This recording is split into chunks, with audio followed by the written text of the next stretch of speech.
Las 2, la 1 en Canarias. Última hora en COPE. Estar informado. A esta hora van a ser incinerados los restos del periodista gallego Pepe Domingo Castaño, fallecido este domingo en Madrid a los 80 años de edad. Sus cenizas viajarán los próximos días hasta Galicia, hasta Padrón, donde serán enterradas. Cientos de personas se han acercado durante todo el día al tanatorio de Pozuelo. Figuras de diferentes ámbitos del deporte, de la comunicación y de la política han querido dar su último adiós a Pepe Domingo. Pepe revolucionó la radio. Su forma de hacer radio era una manera revolucionaria. Ha vivido mucho y muy bien la vida y nos ha enseñado a los demás cómo teníamos que vivirlo. Realmente es una leyenda de la radio, es un maestro. El mejor periodista deportivo.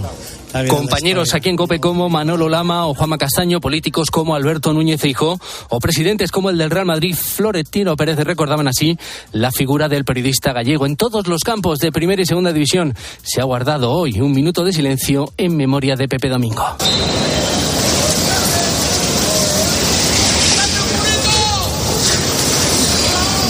Como este que se ha guardado en el Santiago Bernabéu antes del inicio del Real Madrid-Real Sociedad. Incontables los mensajes que nos habéis dejado a lo largo de este domingo aquí en COPE para despedir a nuestro compañero, a Pepe Domingo Castaño. Con la fuerza de ABC. COPE, estar informado. Por lo demás, la borrasca sigue sin dar tregua en la zona del Levante y de Albacete.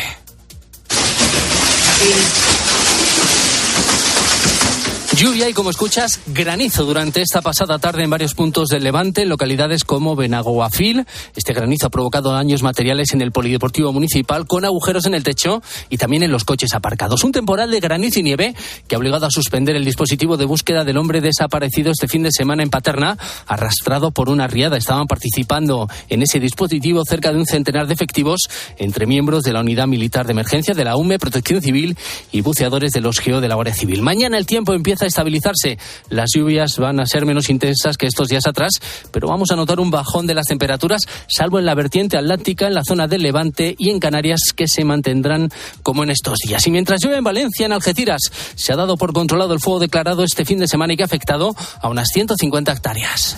Como se puede ver, está ahora mismo detrás de la montaña que da a la aldea. Los bomberos vigilaban que las llamas no se acercasen a las casas cercanas. Finalmente, esta tarde ha quedado estabilizado, se ha controlado y ahora los efectivos trabajan para darlo por extinguido.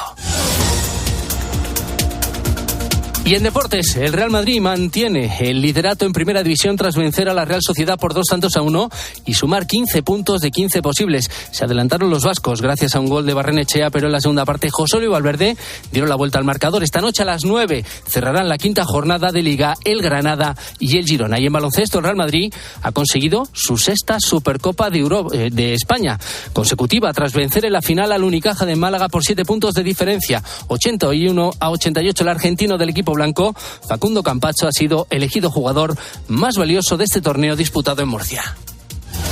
COPE, estar informado.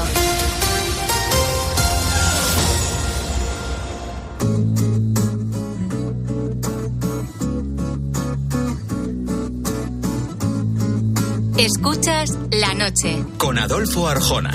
COPE, estar informado. In a little while from now, if I'm not feeling any less sour, I promise myself to treat myself and visit a nearby tower and climb into the top to throw myself off in an effort to make it clear to whoever what it's like when you're shattered, left standing in the lurch at a church with people saying, my God, that's tough, she stood him up, no point in us remaining, we may as well go home as I did on my own. Cuando una simple guitarra y una maravillosa voz, la de Nel Gayamón, es suficiente. To think that only yesterday I was cheerful, bright and gay, looking forward to who wouldn't do the role I was about to play.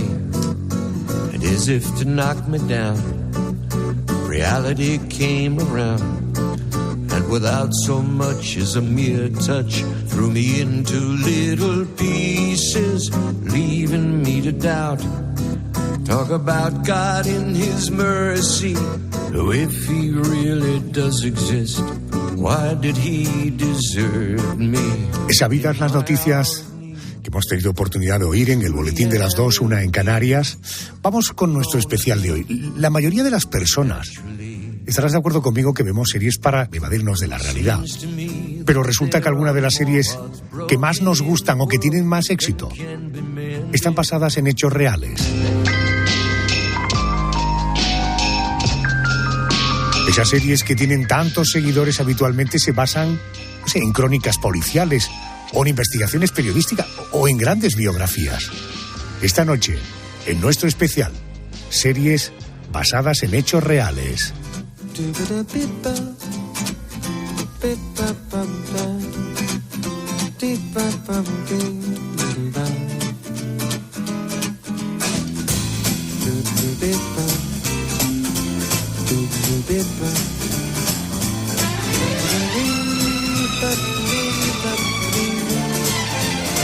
Es el caso de The Crown. Es una de las series pioneras en relatar en formato de biopic la historia de una reina y de su familia. Te recuerdo que un biopic, según la RAE, es una película biográfica. ¿Mi nombre? Sí, señora. Su nombre es Regio. El nombre que adoptará como reina. No compliquemos las cosas de forma innecesaria. Mi nombre será Isabel. Entonces, larga vida a la reina Isabel.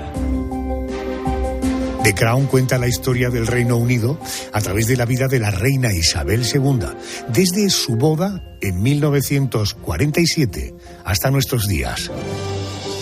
Isabel conoció al príncipe Felipe de Grecia y Dinamarca en el año 1934 con solo 13 años y Pedro se enamoró de él. No Pedro, sino él, el príncipe de ella. Correcto. 3 años después se volvieron a encontrar y comenzaron una relación a través de cartas. Y finalmente se casaron el 20 de noviembre de 1947 en la abadía de Westminster.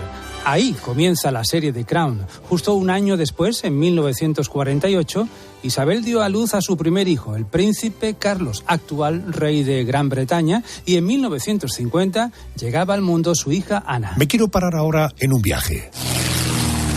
El que hicieron a principios de 1952 por Australia, Nueva Zelanda y Kenia. Porque precisamente en este último país recibieron la noticia de la muerte del padre de ella, del rey Jorge VI. Seguro que lo recordarán todos por la película El discurso del rey. Isabel fue proclamada reina en Kenia y la comitiva real se apresuró para regresar al Reino Unido.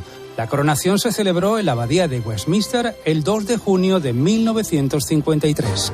La reina Isabel II comenzó a trabajar al frente de la Casa Real Británica y solo sus embarazos de los príncipes Andrés y Eduardo le impidieron estar en las ceremonias de apertura de las sesiones parlamentarias del Reino Unido. Además de cumplir con sus actos protocolarios, también instituyó nuevos hábitos, como por ejemplo dar su primer paseo real rodeada de público. Su reinado pasó por momentos complicados, especialmente la descolonización de territorios británicos en África y el Caribe, la guerra de las Malvinas contra Argentina y los deseos de independencia de Escocia, Gales e Irlanda del Norte. La serie The Crown acaba de momento con el viaje de la princesa Diana a Francia como invitada de Mohamed Al-Fayed. Para conocer un poco más la vida de Isabel II tengo a Ana Polo. Ella es experta en realeza, autora de La Reina, la increíble vida de Isabel II, que publica la editorial La Esfera de los Libros. Querida Ana, buenas noches y bienvenida a COPE. Noches. Buenas noches. ¿Qué tal? Encantado de estar con vosotros. Un abrazo. Vamos a comenzar, si te parece, unos años antes de donde comienza la historia en la serie.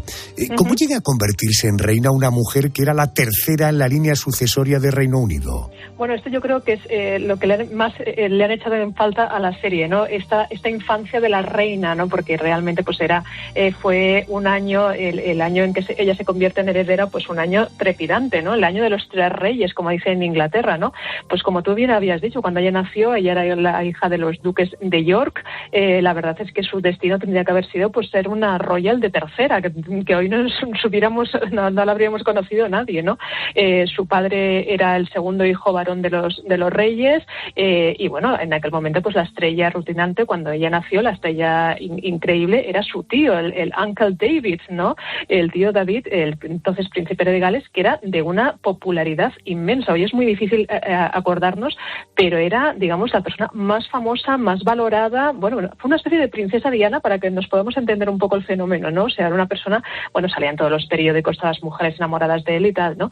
Entonces, bueno, este señor, la verdad es que era un señor bastante, según a quien preguntes, ¿no? Hay algunos que decían que era demasiado avanzado de su tiempo y que quería modernizarlo todo. Hay gente que dice que, bueno, que la verdad es que cometió muchos errores, siempre estará sobre él la sombra de si era nazi o no. Bueno, cometió muchos errores y sobre todo, bueno, se enamoró de una persona que había estado divorciada 2 veces, con los 2 maridos vivos, y se empeñó en casarse con ella, ¿no? El gobierno le dijo que aquello era absolutamente impensable, que le tenía que costar el trono, y él, pues bueno, después de muchísimas presiones, pues bueno, decidió casarse por amor, ¿no? Lo dejó absolutamente todo. Él era rey de Inglaterra y emperador de la India, porque en aquel momento todavía existía el Imperio Británico, y renunció, pues bueno, a unos privilegios increíbles para casarse con Wallis Simpson, ¿no? Esto evidentemente provoca una crisis constitucional inmensa. De hecho, bueno, la palabra abdicación en todo el reinado de Isabel II era como una cosa prohibida, nunca se podía decir delante de ella. De hecho, ella siempre aseguró que jamás iba a abdicar y efectivamente nunca abdicó. Y bueno, su padre subió al trono, Jorge VI subió al trono, era una persona que, como vosotros bien habéis dicho, esta película maravillosa que es la del discurso del rey, que a mí me parece una película absolutamente preciosa y que explica muy bien, yo creo, el personaje. Es una película que la verdad es que está muy bien inspirada. Se sabe, por cierto, que la reina Isabel II la vio y dijo que le había gustado muchísimo, que reflejaba muy bien lo que había sido su padre, que era un hombre, pues bueno, con muchos problemas, un hombre tartamudo, era una persona que tenía muchos problemas de inseguridad personal. Se sabe que era una persona con mucha tendencia a la depresión, pero que sin embargo, pues bueno, sacó fuerzas de donde pudo y fue un rey absolutamente magnífico, ¿no? Y bueno, ella se convierte como consecuencia pues en heredera a los 11 años, ¿no? Entonces, bueno, es su niñera, su institutriz, perdón, Crowther publicó en sus memorias que, bueno, que ella fue la que se le tuvo que decir que iba a ser reina, ¿no? Y entonces, bueno, hay una anécdota muy bonita que dijo que la princesa Margarita, que la hermana de la reina, le dijo, esto significa que algún día tú serás reina, ¿no? Y entonces Isabel le dijo, bueno, pues esto sí significa que yo algún día seré reina. Y Margarita le contestó, pobrecilla, ¿no? Porque, bueno, claro, ser reina parece fácil, pero no lo es en absoluto. Ahí tienes las razones del por qué Isabel II llega al trono de Inglaterra, se enamora de Felipe, como decíamos. Exactamente. Esta es una relación no muy bien vista, no muy bien aprobada. Felipe no poseía capacidad financiera, provenía... Para nada, o sea, fue un drama. Él provenía del extranjero, tenía hermanas que se habían casado con nobles alemanes relacionados con los nazis. Oye, cuando Isabel es nombrada reina, el matrimonio llevaba ya 6 años casados, tenían 2 hijos, y Felipe se convierte en rey consorte. ¿Qué limitaciones supuso para él? Porque hubo problemas, por ejemplo, con los apellidos de los hijos, ¿no? No, bueno, él nunca fue rey, y esto fue uno de los problemas de Ni siquiera rey consorte. No le dieron el título de rey consorte. Ella quería haberlo nombrado rey consorte. De hecho, bueno, incluso Winston Churchill se sabe que en un momento determinado, pues bueno, le dijo que ni hablar porque, y esto era por el machismo de la época también, ¿no? Porque decían, bueno, si una mujer es la cuestión del trono, pero le damos el título de rey a él, al final el que acabará siendo rey de verdad será él, ¿no? Entonces decía, bueno, ella, a ver, hay que tener en cuenta que cuando ella sube al trono, ella es muy joven, es que claro, se convierte en reina con 25 años, se convirtió en reina, es que era muy joven. Y aparte, Winston Churchill al principio la trataba como una muchachita tímida, ¿no? La trataba como una niña a la que tenía que educar, ¿no? Siempre la veía al principio pues como una persona, más como una pupila, como una alumna a la que tenía que dar clases, ¿no? Que no a una soberana. Luego, al cabo de unos meses, ella cambió bastante. El momento de convertirse en reina, Isabel II siempre dijo que le había cambiado mucho la coronación. Y entonces, bueno, decía que, bueno, que era, bueno, que había habido un antes y un después, ¿no? Pero bueno, evidentemente Winston Churchill presiona para que Felipe de Edimburgo no se le dé el título de rey, tampoco de príncipe consorte, que era otra de las posibilidades, y una posibilidad que se le había dado al marido de la reina Victoria, que también, bueno, pasó por una cuestión principal, pero bueno, al final todo esto quedó de príncipe consorte, quedó en nada, y luego, bueno, Felipe de Edimburgo quería darle su apellido a sus hijos, ¿no? Mountbatten, ¿no? Quería que sus hijos se llamasen Mountbatten y haber creado la dinastía de los Mountbatten, ¿no? Y entonces, bueno, el gobierno dijo que ni hablar, que la dinastía era Windsor, y que iba a seguir siendo Windsor. Esto le costó una crisis importante al matrimonio. Recordemos que ellos pasan por un bache importante, y después de ese bache, que esto también sale en The Crown, yo creo que lo refleja bastante bien. Yo con The Crown soy un poco... tengo mis dudas, porque tampoco es tan biográfica como queremos ver, pero bueno, en esto sí que está bastante bien reflejada. Después de ese gran viaje que Felipe hace por el mar y tal, es verdad que Isabel cede en algunas cuestiones para salvar el matrimonio, y entre ellos es que los descendientes pasan a llamarse Windsor-Mountbatten, ¿no? Y aparte, Felipe de Edimburgo, que nació príncipe de Grecia, pero al ser nacionalizado británico para poder casarse con ella, perdió los títulos de la realeza, le habían nombrado duque, pero había dejado de ser príncipe, y incluso Isabel II incluso lo nombra príncipe para decirle, tienes muchísima importancia y tal, ¿no? Porque Felipe de Edimburgo siempre utilizaba una expresión, decía, soy menos importante que una ameba, ¿no? Y siempre decía esto, ¿no? Digo, no puedo ni poner los apellidos a mi hijo. Y él, que era un hombre pues bastante macho alfa, ¿no? Le costó muchísimo. La verdad es que no lo tuvo nada fácil como consorte. Isabel II, Ana, siempre ha sido tachada de una mujer fría, una mujer calculadora para las cuestiones de Estado. ¿Cómo fue su relación con los primeros ministros que han estado bajo su mandato? Doy algunos nombres: Churchill, Margaret Thatcher, Tony Blair, Boris Johnson, digo por dar los más contemporáneos. Sí, la verdad es que dos cosas. Era muy simpática en el fondo, era muy divertida. Decían que en privado le gustaba mucho reírse, movía mucho las manos, le gustaba imitar a la gente, ¿no? Decían que tenía pues como mucho talento para imitar a las personas, ¿no? Lo que pasa es que era increíblemente tímida, o sea, le costaba horrores conocer gente nueva. Incluso se decían que después de tantas décadas de ejercicio le costaba dar discursos, o sea, se ponía como incluso nerviosa, ¿no? Pero todos los primeros ministros la verdad es que han hablado bastante elogiosamente. Se sabe que su favorito obviamente fue Winston Churchill, y que, siempre tuvieron como una relación. Se llegó a decir que Winston Churchill estuvo un poco enamorado de ella, que reconoció que, ella, claro, nosotros tenemos la imagen de una señora muy mayor, ¿no?, de 90 años, pero de joven era guapísima, aparte era una mujer muy glamurosa, ¿no? Decían que, que tenía aparte un tipazo y tal, ¿no? Y Winston Churchill siempre reconoció que su relación, que había sido una relación que empezó, como él de maestro y ella de pupila, pero que al final acabó siendo, una relación de muchísimo respeto. Con Blair, en cambio, no se llevó nada bien. No hubo mucha sintonía, básicamente porque la reina era una mujer bastante conservadora y Blair quería cambiarlo todo radicalmente, y la reina siempre decía que Tony Blair se dedicaba a hacer stunts, ¿no? O sea, que dedicaba, es esta palabra inglesa, ¿no?, que es como organizar cosas de cara a la galería, pero que sin ningún sentido, ¿no? Entonces, siempre decía que era un hombre que se movía demasiado por el marketing, ¿no? Siempre le echaba en cara esto, y la relación se sabe que no fue excesivamente buena. Y luego con Margaret Thatcher siempre me lo preguntan, ¿qué tal la relación? Y yo siempre digo que es una relación complicada, fue una relación complicada. Al principio fue bastante buena. Isabel II al principio yo creo que admiró a Margaret Thatcher, la vio como una mujer muy valiente.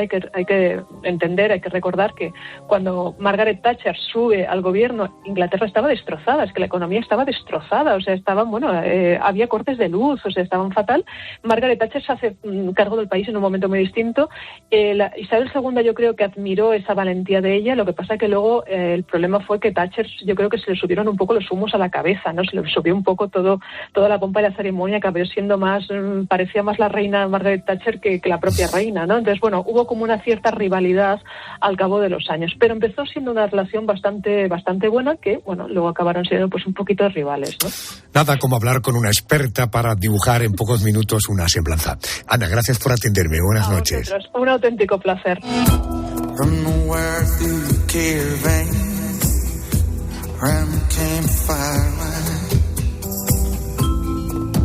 Lovely woman in motion, theory's darkest night.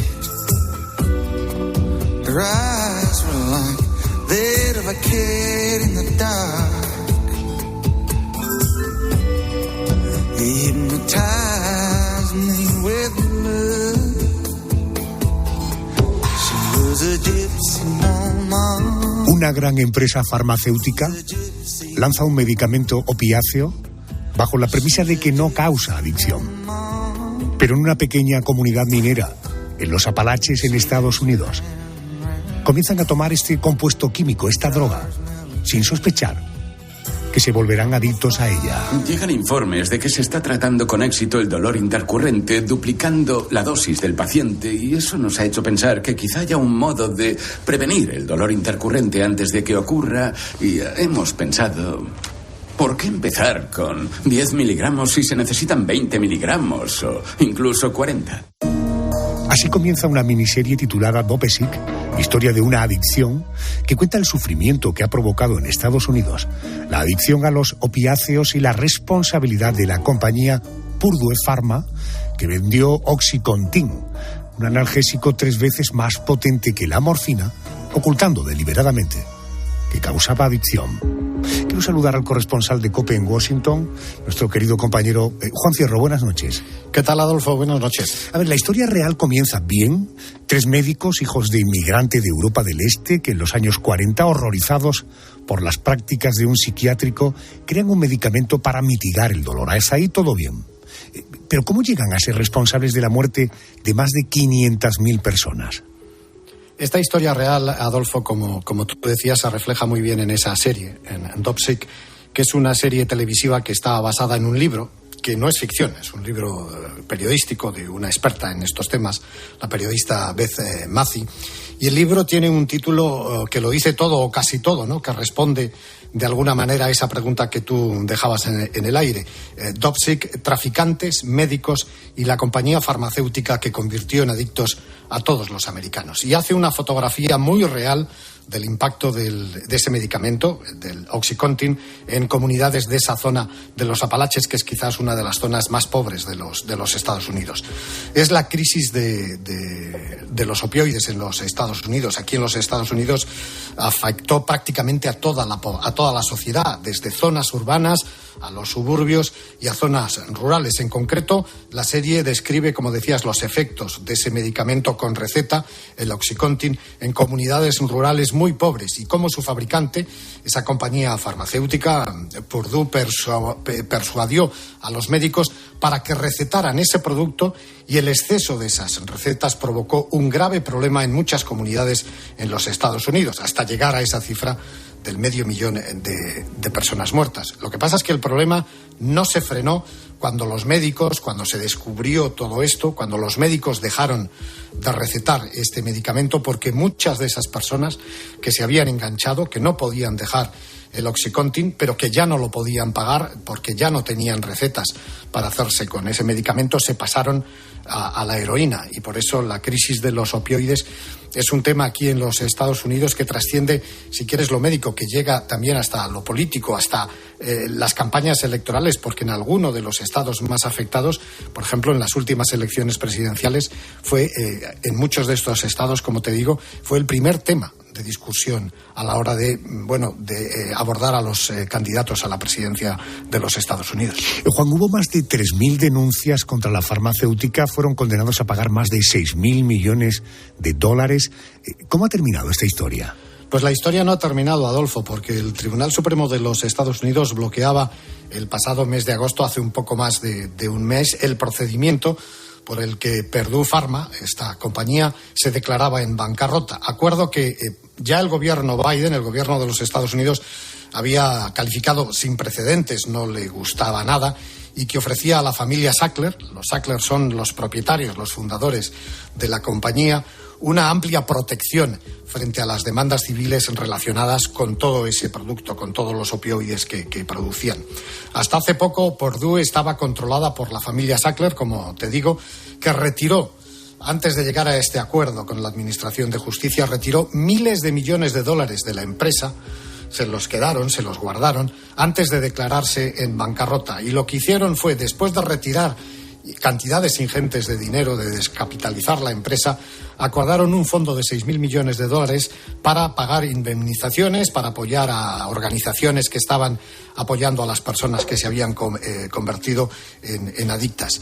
Pero a cambio de todo eso, de esos 6.000 millones, no se podía lanzar ninguna otra ofensiva judicial contra los miembros de esta familia. Quedaban totalmente exentos de cualquier responsabilidad civil. Y ahí el Tribunal Supremo ha intervenido, el Tribunal Supremo de los Estados Unidos, y ha dicho que esto no puede ser, que va a revisar el caso en el mes de diciembre y veremos a ver qué pasa, porque aparte de los 6.000 millones que muchos de los responsables de organizaciones que están tratando con las personas afectadas dicen que son totalmente insuficientes, está el hecho de la retirada de fondos de la empresa antes de declararse en bancarrota, y sobre todo está esa exención de cualquier tipo de responsabilidad civil por parte de los propietarios de la compañía.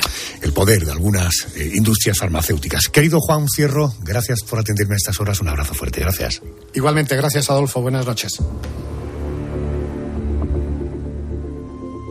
¿Por qué un medicamento empleado para aliviar el dolor produce una adicción tan fuerte? Se lo quiero preguntar al doctor Nicolás Varela. Es responsable del área del dolor de la Clínica Universitaria de Navarra. Doctor Varela, muy buenas noches y bienvenido a la cadena COPE. Muy buenas noches, Adolfo. Oiga, y estando en la unidad del dolor, en nombre de tantas personas le doy las gracias por todos los esfuerzos que hizo usted para formarse. Se lo dice alguien que padeció una hernia y que afortunadamente había una unidad del dolor que me hizo compatible superar la dolencia de una manera humana, porque los dolores eran verdaderamente terribles. Oiga, nos centramos en el tema de esta noche. En España conocemos este fármaco del que estamos hablando como oxicodona. Pertenece a la familia de los opioides. ¿De qué se compone y qué tipo de pacientes deben tomar este medicamento? Vale, entonces la oxicodona como tal se compone de oxicodona, porque en realidad oxicodona es el nombre del principio activo. Entonces en España tenemos diversas marcas comerciales de oxicodona y la que más se ha hablado de ella es, entre otras, Targin, por ejemplo, porque son comprimidos de liberación prolongada, pero existe también oxicodona de liberación inmediata y es pues, sencillamente un opioide mayor que es bastante más potente que la morfina, pero que se parece mucho a la morfina en la manera de actuar.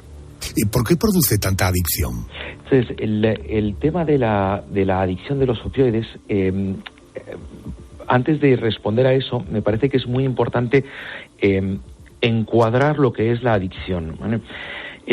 La adicción no es lo mismo que la dependencia, ¿vale? Entonces, la mayor parte de los fármacos que usamos, en cierto modo, pueden llegar a producir una dependencia. Una dependencia es una necesidad más física del cuerpo y que, por norma general, se puede ir pasando simplemente con una disminución progresiva del fármaco. La adicción es algo distinto.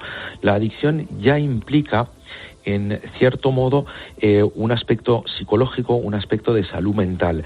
La adicción no es algo que simplemente se pueda tratar reduciendo progresivamente las dosis. La adicción ya es algo, digamos, que influye en aspectos que van más allá de lo meramente físico. Entonces, ¿por qué? Respondiendo a la pregunta que me hice inicialmente, ¿por correcto, qué produce hemos aclarado la diferencia entre adicción y dependencia. Eso es. Sepamos ahora por qué produce tanta adicción la oxicodona. La oxicodona produce muchísima adicción porque, como tantos otros fármacos o drogas de uso recreativo, actúa en todo lo que es el sistema de recompensa que tenemos a nivel fisiológico. O sea, nosotros realizamos cosas, las cosas placenteras producen una activación de todo nuestro sistema de recompensa y eso hace que queramos de vuelta volver a tener esa sensación placentera. Y los opioides tienen una de las vías de actuación que tiene, se actúa sobre receptores endógenos que producen placer. O sea, es un fármaco que produce bienestar. En el fondo, es como todos los opioides, bien sea fármacos o bien sea drogas recreativas, y con drogas recreativas sabemos perfectamente lo que está pasando en Estados Unidos, pero antes de que pasara esto con el fentanilo ya tuvimos una epidemia de heroína hace varias décadas. Entonces, todo esto son fármacos que actúan de la misma manera. Entonces, actúan sobre el dolor, sí, pero también supone un placer y también supone una sensación de bienestar y una activación de todo el sistema de recompensa.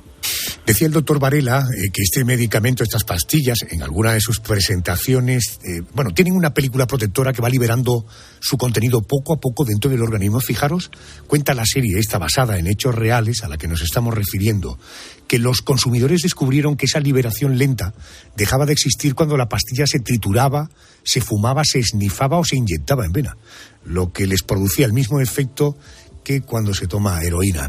Doctor, ¿todos los medicamentos que contienen derivados del opio producen un efecto parecido? Entonces, todos no.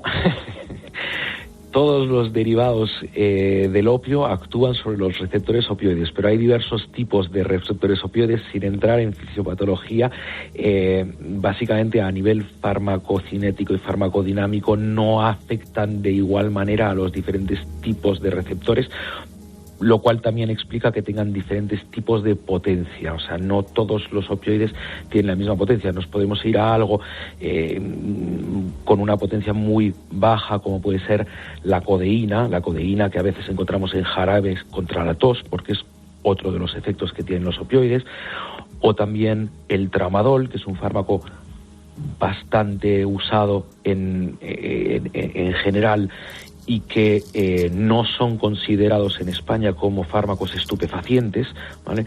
Sin embargo, nos podemos ir a otros fármacos como es la morfina en sí misma, la oxicodona, la buprenorfina, el fentanilo. Entonces hay diversos opioides que actúan todos de manera levemente distinta. Entiendo, tengo un feliz recuerdo del tramadol y de la lírica también, ¿no? Doctor Nicolás Varela, ¿se sigue comercializando en la actualidad la oxicodona o como se llame aquí, o existen otras alternativas menos adictivas y que produce el mismo efecto? Entonces, esto también es muy importante conseguir enmarcarlo. El gran problema de las epidemias de opioides que está habiendo ahora mismo en Estados Unidos y en otras partes del mundo tiene mucho que ver con el hecho de que no es que haya que demonializar, o como se diga, el fármaco en sí mismo, sino que son fármacos que no se han usado de la forma adecuada. La oxicodona, usada de forma adecuada, es un excelente fármaco, pero un excelente fármaco porque sirve para tratar dolores. El problema es que lo que hay que saber es a qué paciente se le da el fármaco en concreto. O sea, si nos vamos a, por ejemplo, el grado extremo, que en gran parte, la oxicodona fue lo que inicia en Estados Unidos la epidemia de opioides, pero el principal fármaco que es conflictivo es el fentanilo. El fentanilo como tal es un fármaco que está produciendo decenas de miles de muertos en Estados Unidos, pero sin embargo es un fármaco que nosotros usamos diariamente. O sea, no es planteable. Muchas de las anestesias para intervenciones quirúrgicas no pueden plantearse sin fentanilo. El problema es que el fentanilo hay que saber usarlo para el momento en el que hay que usarlo, para el paciente en el cual hay que usarlo. El gran problema de todos los opioides, oxicodona entre ellos, es que lo que en un inicio se pensaba que podía ser útil para el tratamiento de dolor crónico, y con dolor crónico me refiero a cualquier dolor que dure más de 6 meses, a lo largo de los últimos 30 años, pues ha acabado viéndose que no pueden usarse los opioides en el tratamiento de dolor crónico. Pero claro, si le damos una vuelta de tuerca más al asunto, todo dolor crónico, o sea, todo dolor que ha durado más de 6 meses, por definición, primero tuvo que ser un dolor agudo. Entiéndase por dolor agudo aquel dolor que dura menos de 3 a 6 meses. Y los opioides son muy útiles en dolores agudos. Los opioides son muy útiles para algunos posoperatorios, los opioides son muy útiles para algunas fracturas, para algunos procesos oncológicos, etcétera, etcétera, etcétera. El gran problema es no haber sabido tener el seguimiento adecuado de los pacientes para darse cuenta. Aquí ya nos estamos pasando a la fase de dolor crónico, en donde lo que tenemos que hacer es precisamente retirar este tipo de fármacos, porque aunque puedan seguir siendo efectivos, el riesgo que van a suponer para el paciente supera ampliamente cualquier posible beneficio, y entre otras porque va a hacer falta aumentar dosis, con lo cual al final vamos a meter al paciente en un circuito, en un círculo que en el fondo le va a causar daño. Entonces, no es tanto el fármaco en sí mismo. El problema no es el fármaco, el problema es no haber sabido usar el fármaco de la forma adecuada. Riesgo y beneficio, esa paradoja en la que los doctores siempre andan tomando decisiones, ¿no? El riesgo y el beneficio. Pero eso es los doctores y todos los... Sí, aplicado humanos a cualquier cosa de la vida, efectivamente. Bendita área del dolor de cualquier hospital, de cualquier clínica, en todo caso en la Universitaria de Navarra. Su responsable es el doctor Nicolás Varela. Ha sido un privilegio tenerle esta noche con nosotros. Gracias y muy amable. Por favor, gracias a usted. Gracias. Ya acabe la noche bien. Buenas noches. Can you feel the love tonight? is where we are. It's enough for this wide-eyed wanderer that we got this far. Sitúate en el 15 de abril de 2019.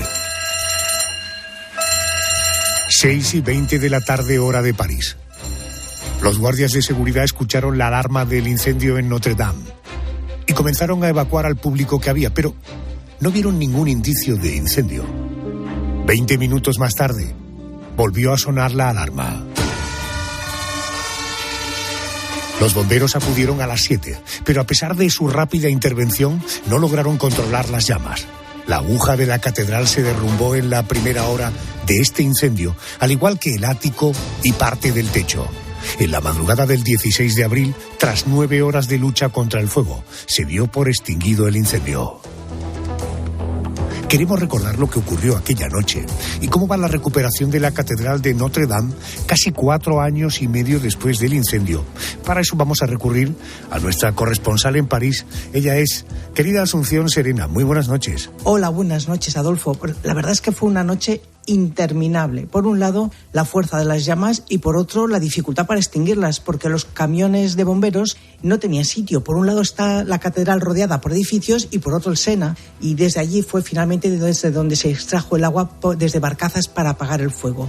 Luego a medianoche los que estábamos en la explanada veíamos las luces del equipo de bomberos que habían llegado a la torre izquierda jugándose la vida, porque la única forma de salvar la catedral era impedir como fuera que el fuego alcanzase las campanas, porque si estas caían entonces era el fin de la catedral, y consiguieron detener las llamas. Y Macron prometió, en 5 años, dijo, estarán terminadas las labores de reconstrucción. Reconstruiremos Notre Dame en 5 años, lo prometo. Haremos todo lo posible para mantener ese plazo. Y esto está siendo posible gracias a la ola de generosidad de decenas de miles de personas del mundo entero que han querido contribuir para que esto sea posible. No han faltado dificultades estos años, a las que se suma la muerte accidental del general Jean-Louis Georges Chelin, que falleció hace unas semanas en los Pirineos y que había coordinado con mano de hierro todos los trabajos de restauración. Pero bueno, los trabajos siguen su curso, las bóvedas ya han sido reconstruidas o consolidadas, excepto las que esperan la reconstrucción de la flecha, que irá apareciendo poco a poco y seguramente estará en pie hasta sus 100 metros de altura a finales de este año. En el interior la piedra ha recuperado su blancura, las vidrieras han sido instaladas y los 8.000 tubos del órgano han sido limpiados y restaurados y esperan su turno también de instalación. El resto, especialmente el tejado, ese famoso bosque de robles tallados, será montado el año que viene y la reapertura está prevista con la celebración de una misa el 8 de diciembre de 2024.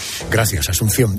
La miniserie francesa Notre Dame cuenta en 6 episodios cómo fue el trabajo de un grupo de bomberos que se enfrentaron al incendio. Y esta noche queremos saber cómo se afronta una situación como esta con la ayuda de Miguel Ángel Laguna, que es director técnico de bomberos de la Diputación de Toledo. Miguel Ángel, buenas noches y bienvenido a COPE.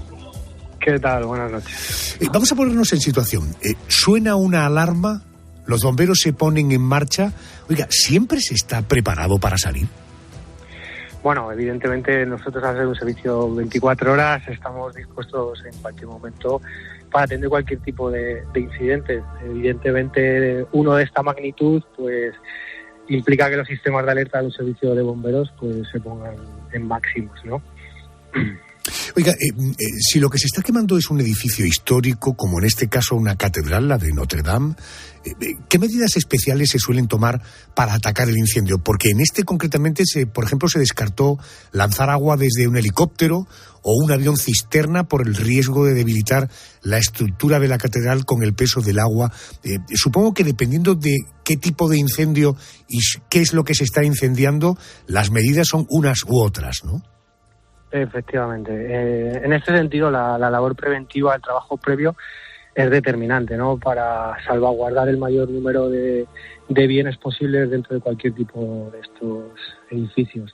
La complejidad, evidentemente, es máxima desde el punto de vista inicial de accesibilidad, por ejemplo, como fue el caso de Notre Dame. Estos edificios suelen estar en configuraciones de trazados muy sinuosos, con dificultad de acceso debido al tipo de medios de transporte que había en la época, que sobre todo eran caballos o carruajes, que impide que nuestros vehículos actualmente tengan una posibilidad de acceso adecuada y sobre todo rápida para posicionarnos para poder atacar este tipo de incendios. Y luego, evidentemente, depende de qué es lo que se esté quemando y sobre todo desde el punto de vista de actuación de bomberos priorizamos 3 partes, ¿no?, por así decirlo. Una es lo que sería si el edificio en ese momento tiene ocupación, pues no sé, una cátedra como es el caso, con mucha ocupación de público, pues implica que se priorice también la salvaguarda de personas.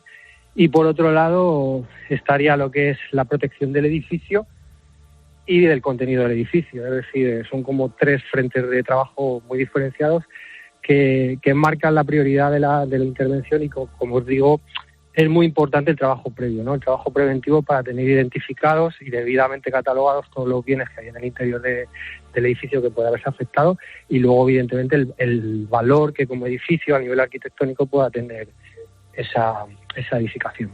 Oiga, señor Laguna, cuando el incendio se da por extinguido, ¿acaba la labor de los bomberos o todavía después quedan cosas por hacer?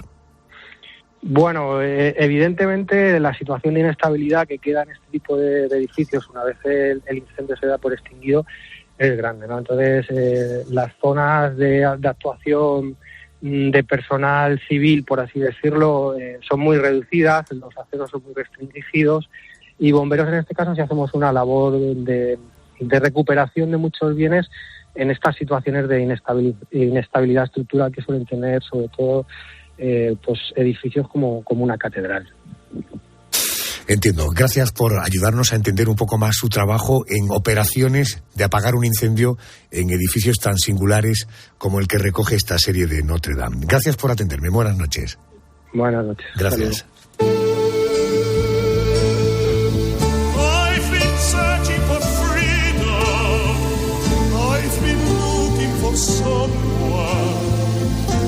The dreams of my heart, I see your face, calling me into the light. You are the vision of beauty, you are so radiant and lovely. I just cannot believe you are here with me. Your touch is my ecstasy. En abril de 1986 se produce uno de los mayores desastres nucleares de la historia contemporánea. Vemos, Akimov, ¿estamos refrigerando el núcleo? Lo intentamos, pero las barras siguen en marcha. Vosotros abrid las bombas de apoyo. Necesitamos que el agua fluya por el núcleo. Es lo más importante. ¡Ya no hay núcleo! ¡Ha explotado! ¡El núcleo ha explotado! Un experimento de seguridad en la central nuclear de Chernóbil, en Ucrania, provocó una explosión en la que murieron 31 personas en el momento del accidente y más de 135.000 tuvieron que ser evacuadas de los 155.000 kilómetros cuadrados afectados. La radiación se extendió a la mayor parte de Europa, permaneciendo los índices de radioactividad en las zonas cercanas en niveles peligrosos durante varios días. La miniserie Chernóbil dramatiza la historia del desastre de esta planta nuclear, contando la historia de las personas que causaron el desastre y los recuerdos de las personas que vivían en la zona afectada. Vamos a conocer un poco más cómo se puede producir un accidente de este tipo, qué consecuencias tiene. Acudo a Alfonso Barbas, ingeniero por la Universidad Politécnica de Madrid, es doctor en Ingeniería Nuclear por el Instituto de Fusión Nuclear Guillermo Velarde. Alfonso, buenas noches y bienvenido a COPE. Muy buenas noches, Adolfo, y muchas gracias por acogerme. Alfonso, ¿qué tipo de experimento de seguridad se llevó a cabo en Chernóbil y por qué se produjo esa explosión?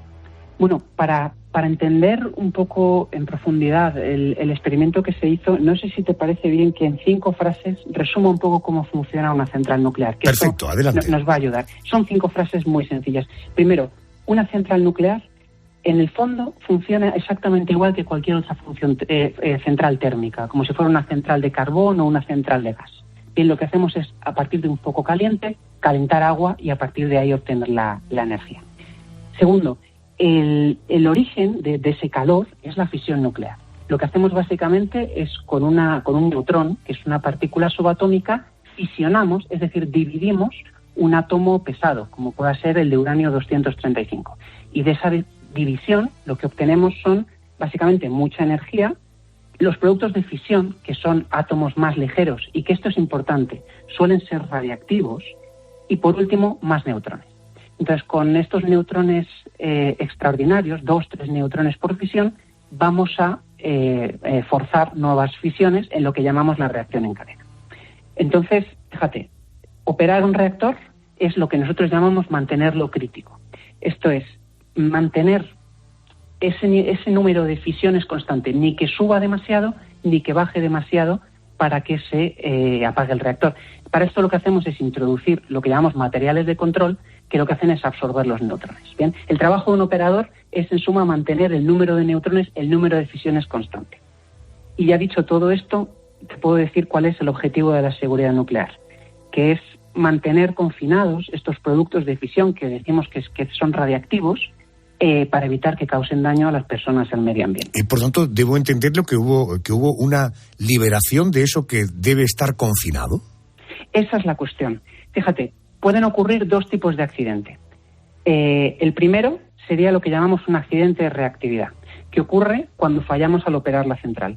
Tenemos demasiadas fisiones y se produce demasiada energía. Este es el tipo de accidente que ocurre en Chernóbil. Y segundo, podemos tener un accidente de calor residual, porque fíjate que estos productos de fisión que se liberan tienen un segundo problema, y es que al ser radiactivos generan calor. Y entonces, aunque nosotros apaguemos la central, necesitamos seguir refrigerando. Esto es lo que ocurre en Fukushima. Y ahora ya puedo responder a tu pregunta. Perdona estas 5 frases de introducción, pero yo creo que son necesarias. ¿Por qué se produjo esa explosión? Eso es. La explosión se produce porque estamos intentando hacer un experimento, una prueba de seguridad. Bien, la prueba de seguridad lo que trata justo es de demostrar que, aunque nos quedemos sin energía exterior, con la inercia de las turbinas somos capaces todavía de refrigerar ese núcleo, para refrigerar ese calor residual. O sea, como si cortáramos el fluido eléctrico.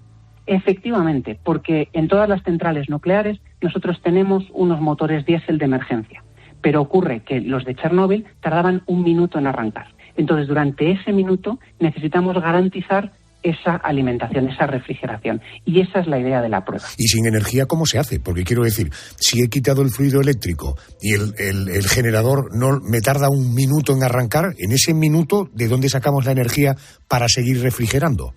Pues la idea en Chernóbil era utilizar la inercia que tenía la turbina, es decir, con el giro que llevaba de estar funcionando, ver si conseguían aguantar ese minuto para obtener esa energía.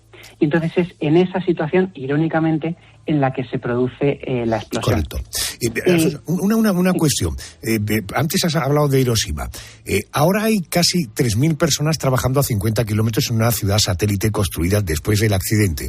Pero se estima que al menos tendrán que pasar 180 años más para que sus alrededores sean habitables y muchos más para que la zona cero pueda limpiarse completamente. ¿Por qué se puede vivir en Hiroshima y no en Chernóbil? Bueno, la respuesta es muy sencilla. Primero habría que ver lo que se entiende por limpiar completamente, porque en realidad todos los sitios son radiactivos. Hay incluso sitios en el mundo que son de forma natural, sin que haya habido allí ningún accidente, mucho más radiactivos de lo que lo es Chernóbil ahora mismo.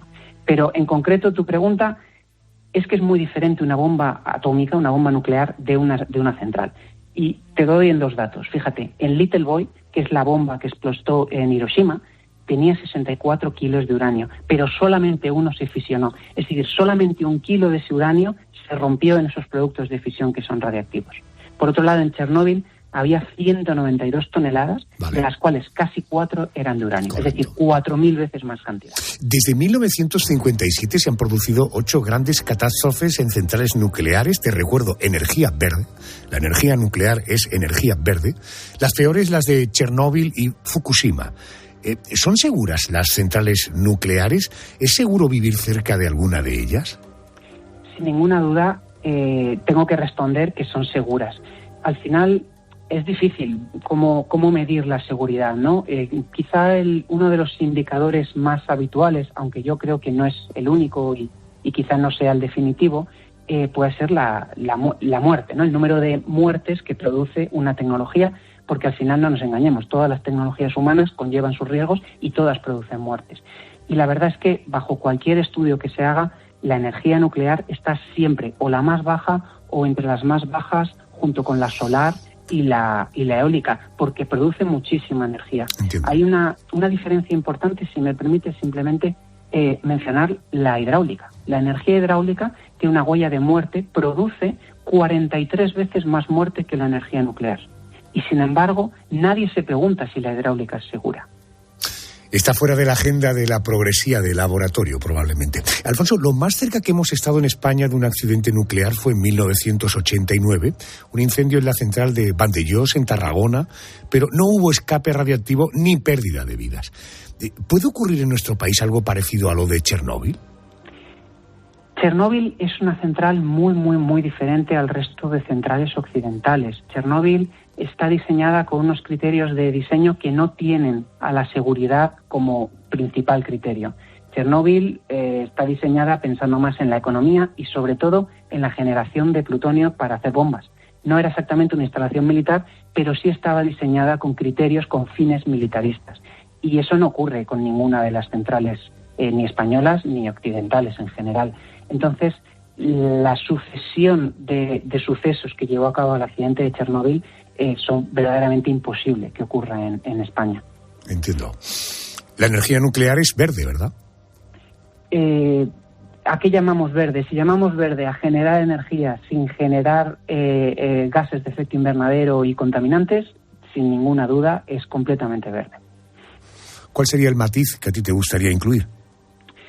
Bueno, todas las energías tienen sus matices, ¿no? Igual que las renovables tienen el matiz de la variabilidad, la energía nuclear tiene los suyos. Por ejemplo, es una energía que necesita estar muy controlada.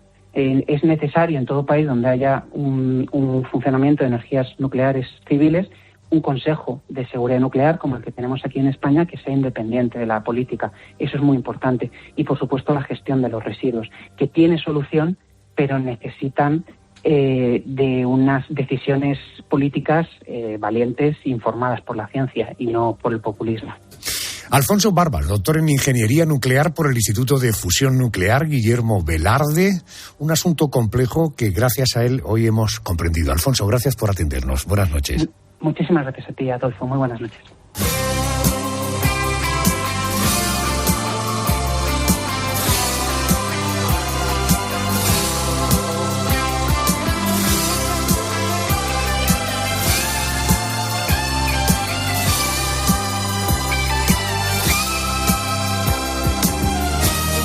La vida de una reina, la historia de una adicción, la explosión de una central nuclear o el incendio de una catedral son hechos reales que se han llevado a la televisión a través de una serie, lo que demuestra que la realidad siempre supera la ficción.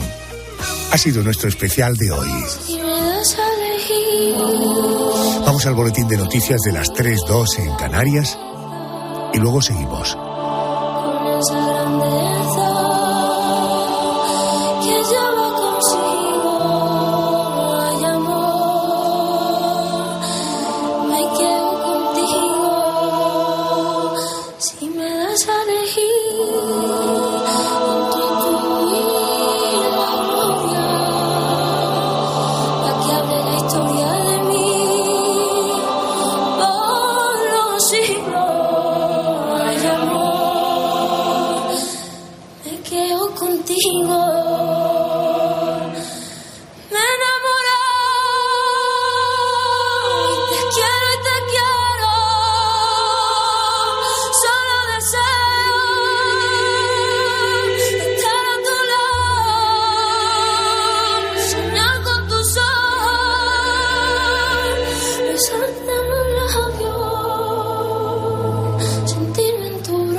sentirme en tu brazo.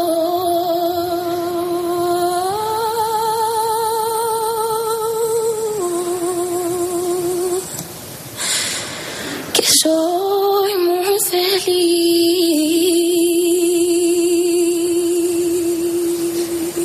Adolfo Arjona. La noche. COPE. Estar informado. ¡Hola, hola! Pepe era un tío que, para mí, lo mejor que tenía era que sabía empaparse del tiempo en el que vivía. Has dicho que tenía 80 años, pero era mentira. Él no tenía 80 años. Yo creo que Pepe tendría 30, porque él se mezclaba con los más jóvenes de la redacción. Vamos a brindar por el fútbol. Vamos a brindar por la vida. Vamos a brindar por la felicidad. Era el vigor, pero era también el detalle, era la finura, era la poesía, era el ímpetu, era el agrado, era todo eso y más, ¿sabes? Porque repartimos felicidad, qué bonito. Se ha ido en un momento donde estaba feliz de la vida. O sea, estaba viviendo Pepe Domingo un momento vital que le encantaba, con más horas para él mismo y para su familia y para sus amigos, organizando permanentemente comidas, cenas, viajes, celebraciones. Gracias a todos. Espero que sigan disfrutando de la radio. Al final, las obras quedan, las gentes se van. Unos que vienen continuarán, la vida sigue igual. Pepe Domingo Castaño, leyenda. Tu voz se queda con nosotros para siempre. Gracias por tanto.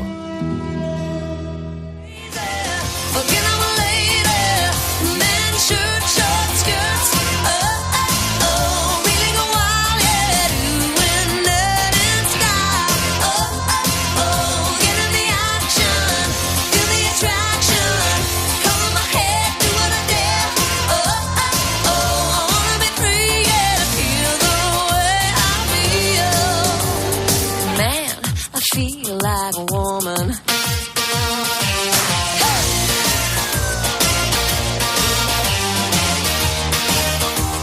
Girls need a break tonight. We're gonna take a chance to get out on the town. We don't need romance, we only wanna dance. We're gonna let our hang down. The best thing about being a woman is the prerogative to have a little fun.